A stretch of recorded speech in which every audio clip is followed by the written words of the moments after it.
জরুরি যে জামাতর আমির আসইন তাইনের উপরে একটু আগে আমলা হইছে। তো একবার চিন্তা করে দেখুন, যেই দলটা এখনো ক্ষমতা তাইতে পারছে না, ওই দলের বর্তমান অবস্থা, তারা যদি ক্ষমতা তাইতে পারে, তাহলে কিতা করবে একবার চিন্তা করে দেখুন।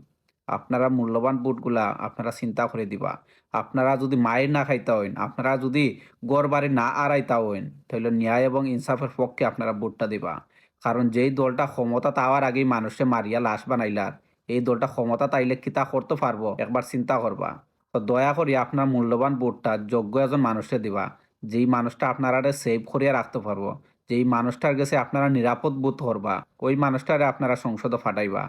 অদক্ষ মানুষে, অশিক্ষিত মানুষে কোনো সময় আপনারা সংসদে ফাটাইবা না। যদি অশিক্ষিত মানুষে আপনারা সংসদে ফাটাইন, অবশ্যই আল্লাহর কাছে আপনি দায়ী থাকবা।